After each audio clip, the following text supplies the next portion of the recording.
पवित्र पवित्र सैन्यांच्या यहोवा देवाप्पा आम्ही स्तुती आराधना करतो, कारण तो आमचा महान परमेश्वर आहेस आणि आज तुझ्या वचनातून शिकण्यासाठी सांगण्यासाठी तू आम्हा सर्वांना तुझ्या भक्ती मंदिरात आणलेला आहेस. प्रभू तू आम्हाला कृपा करो, आमचं तू सहाय्य येशूच्या नावाने आमेन.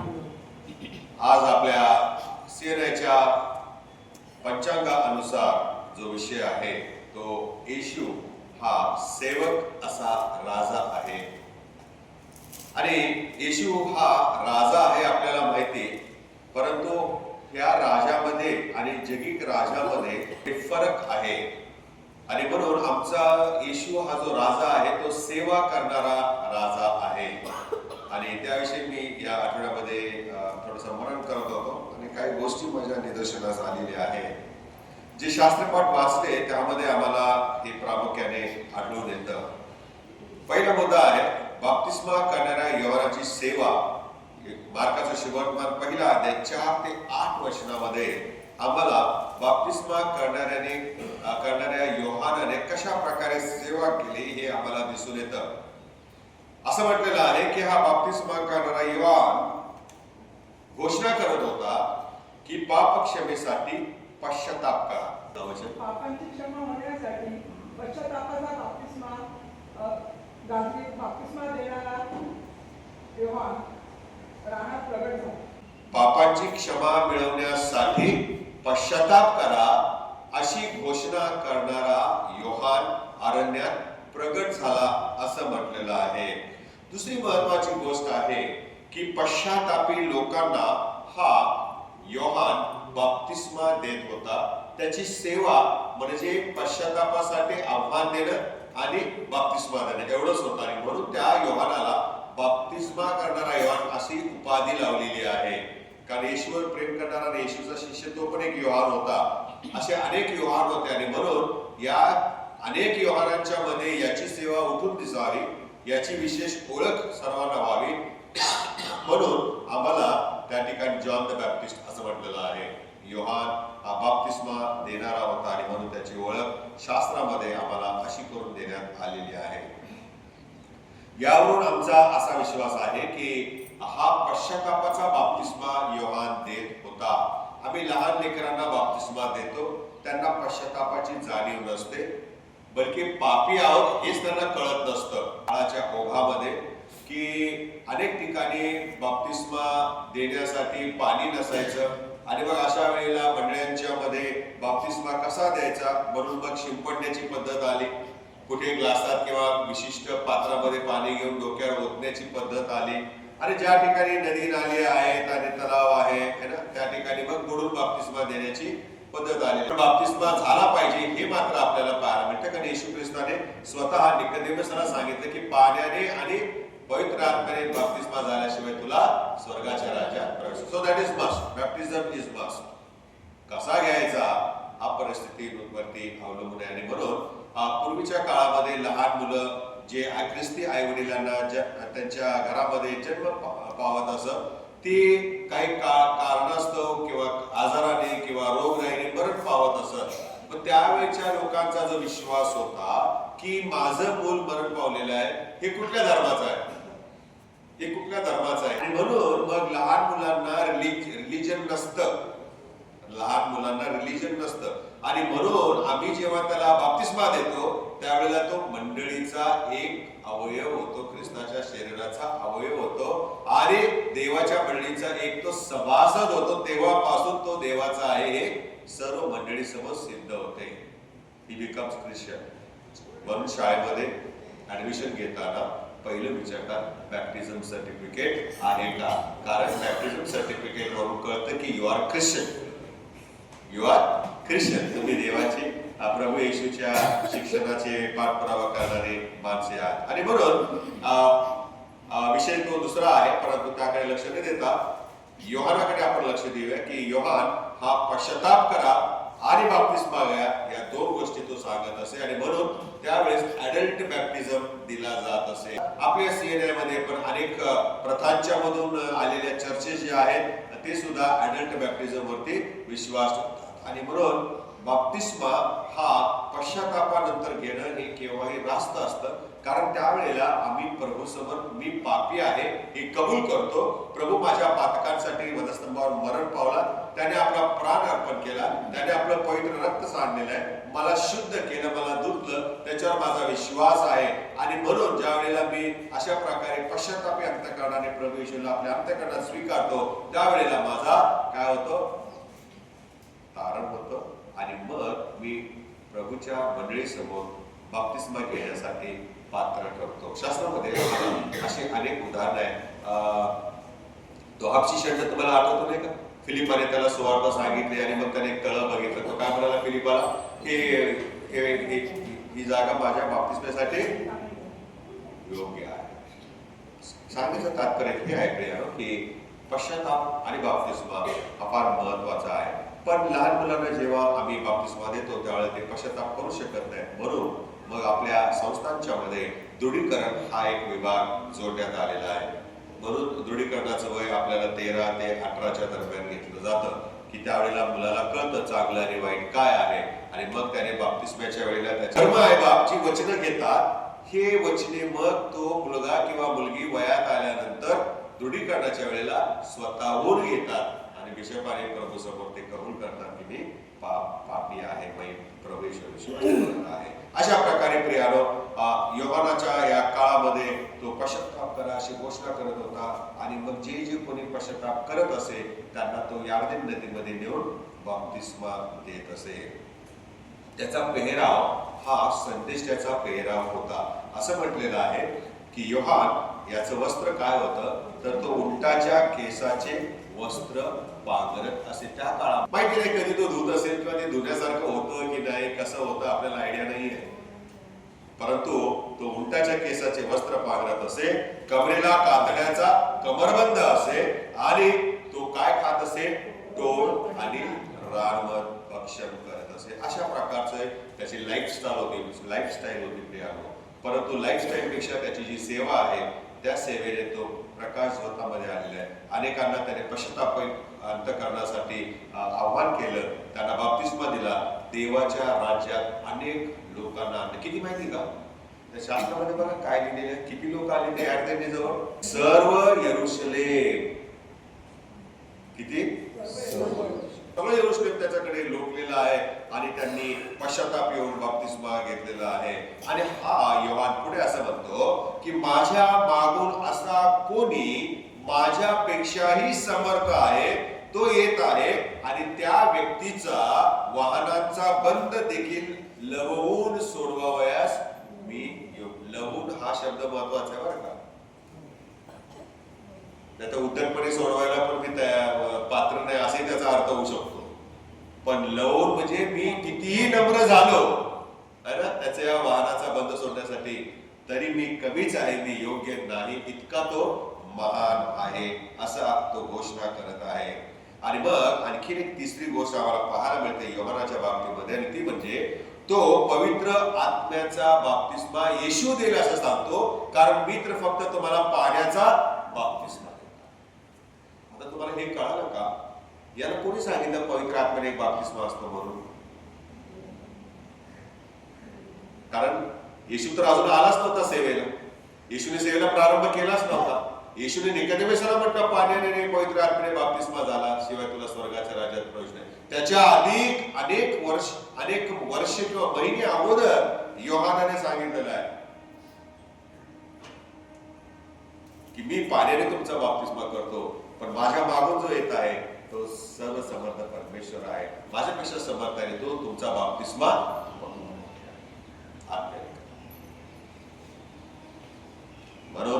आम्ही ही गोष्ट विसरता कामा नये. देवाच्या आत्म्याच्या द्वारे योहान चालवला गेलेला होता, म्हणून देवाच्या आत्म्याने त्याला हे प्रेरित केलेलं आहे की जो तुझ्या मागून येत आहे, तू तर पाण्याने देत आहेस बाप्तिस्मा, परंतु जो तुझ्या मागून येत आहे तो पवित्र आत्म्याने बाप्तिस्मा देणारा आहे. आणि ही गोष्ट त्यांनी केलेली आहे. ही लिंक आहे प्रिय, ही जोडली गेलेली गोष्ट आहे. आणि जेव्हा आम्ही अशा प्रकारे तुलनात्मक रीतीने अभ्यास करतो देवाच्या वचनाचा, तेव्हा देवाच्या वचनाचं गुण आमच्या समोर प्रगट होतं. दुसरा मुद्दा आहे योहानाच्या बाप्तिस्मा नंतर येशूचा बाप्तिस्मा 9 ते 11 वचनामध्ये नमूद केलेला आहे. असं म्हटलेलं आहे येशू गालिलातील नासरेतून यार्देन नदीमध्ये योहानाकडून बाप्तिस्मा घेता झालेला आहे. का बरं? अनेकांना हा प्रश्न असतो की येशूने बाप्तिस्मा का घ्यायचा? जर आम्ही पापी आहोत, आम्ही बाप्तिस्मा घेतो. योहानाने जर असं म्हटलं की पश्चाताप करा आणि बाप्तिस्मा घ्या, म्हणजे बाप्तिस्म्यासाठी पश्चातापाची अट होती, म्हणजे मग येशू ख्रिस्ताने बाप्तिस्मा घेतला त्याच योहानाकडून, याचा अर्थ येशू अपवित्र होता का, की अशुद्ध होता का, की मरियेच्या पोटी जन्मला म्हणून त्याला शुद्धीकरणाच्या विधीला सामोरं जावं लागलं? काय नेमकं आहे नियमशास्त्र? प्रभू येशू ख्रिस्त याने बाप्तिस्मा घेतला आणि त्याच्या त्या बाप्तिस्मा घेण्यामध्ये प्रभू येशू ख्रिस्ताची नम्रता दिसते. परंतु सर्वसमर्थ देव असून देखील त्याने एका सर्वसाधारण टोळ आणि रानवत खाणाऱ्या उंटाच्या केसाचे वस्त्र पांघरणाऱ्या त्या योहानापेक्षा स्वतःला नम्र केले, लीन केलेले आहे. लीन केले. ही नम्रता प्रभू येशूच्या बाप्तिस्म्याच्या मधून आम्ही शिकतो. आम्ही ती शिकायला हवी. मत्थ्याचा सुवर्तमान 3रा अध्याय 14 आणि 15 वचनामध्ये आम्हाला या गोष्टीचा पाठपुरावा केलेला पाहायला मिळतो. विश्वासणाऱ्यांनी बाप्तिस्मा घेत असताना येशूचं अशा प्रकारच्या नम्रतेचं अनुकरण करावं ही शिकवण प्रभू येशूच्या बाप्तिस्म्यामधून पाहायला मिळते. पुढे आम्हाला त्रेक पाहायला मिळतो. त्या वचनामध्ये असं म्हटलेलं आहे की जसा प्रभू येशू ख्रिस्त बाप्तिस्मा घेतल्या पाण्यातून बाहेर आला, वर आला, तेव्हा आकाश विदीर्ण झाले आणि वाणी झालेली आहे. पण वाणी होण्याच्या आधी काय झालेलं आहे की पवित्र आत्मा कबुतरासारखा, म्हणजे पवित्र आत्मा कबुतराच्या आकाराचा आहे असं नाही बरं का. पवित्र आत्मा कबुतराप्रमाणे उतरला म्हणजे काय? जसं कबूतर शांत रीतीने उतरतं तशा प्रकारे देवाचा पवित्र आत्मा प्रभू येशू ख्रिस्तावर उतरलेला आहे आणि हे येशूनं पाहिलं असं म्हटलेलं आहे. आणि मग स्वर्गातून वाणी झाली, तू माझा परमप्रिय, तुझ्याविषयी मी सेवा करायला सुरुवात करायच्या अगोदरच देवाने मुकरर केलेला आहे की तुझ्याविषयी मी, बिकॉज नो पुढे काय करणार आहे हा सेवा हे देवाला माहित होतं, पित्याला माहित होतं. आणि म्हणून प्रभू म्हणाला आपल्या पुत्राला प्रभू येशू ख्रिस्ताला की तुझ्याविषयी मी संतुष्ट आहे.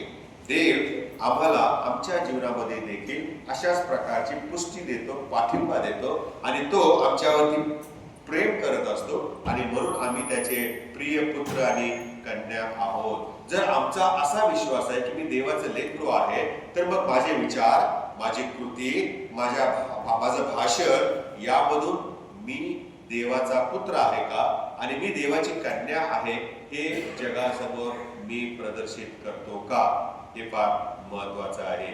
येशूच्या बाप्तिस्म्यामध्ये देवाने येशूवर त्याचं प्रेम प्रगट केलं.